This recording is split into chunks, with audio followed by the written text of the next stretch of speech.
Hey there, welcome back to my channel. And today we're going to be reviewing the latest mobile phone from Poco, the Poco X5. I have been using this device for a couple of weeks now, and I am excited to share my thoughts about this smartphone with you. First of all, let's talk about the design aspects of this smartphone. As you can see, it has a plastic back that feels really premium in your hands. The glossy finish looks stunning, and I really love how the brand name was engraved on it. Frankly speaking, it is not a jaw dropping design, neither a stunning one. However, it is quite subtle and overall functional in my opinion. I think it is enough for an affordable smartphone. In terms of specs and performance, Poco X5 is equipped with Snapdragon 695 processor, which is a tried and tested processor. This particular model comes with an 8 GB RAM with UFS 2.2 storage combined, which makes it really snappy and responsive.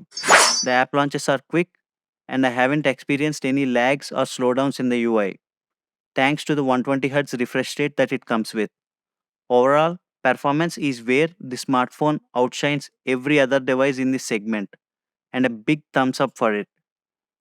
Then comes to the camera department. This phone features a triple camera unit with 48 megapixel main shooter combined with 8 megapixel ultra wide and 2 megapixel macro lens. On the front, you are going to see a 13 megapixel Samsung 3LP6 shooter, which is quite good in my opinion in order to take selfies. Let's talk about the review aspects of these camera units.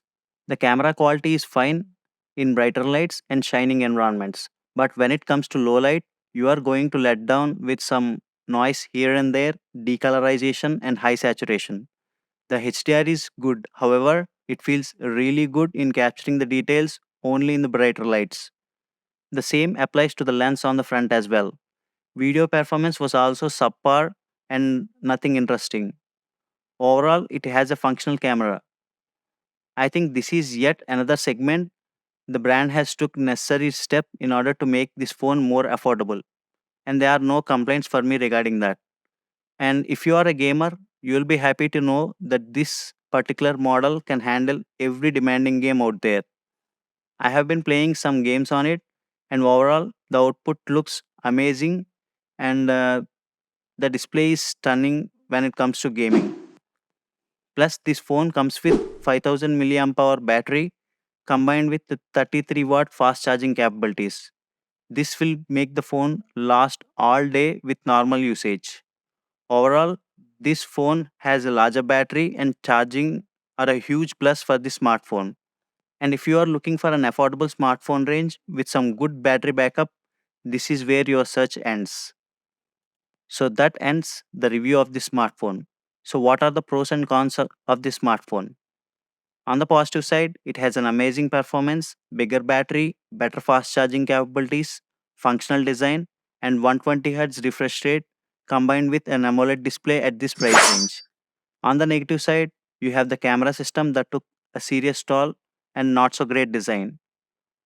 Putting these negatives aside, this phone is a total deal breaker for those people who want performance oriented smartphones at an affordable price tag.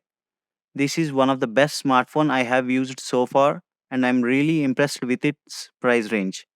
I would definitely recommend this smartphone for every person who needs a daily driver at an affordable price range.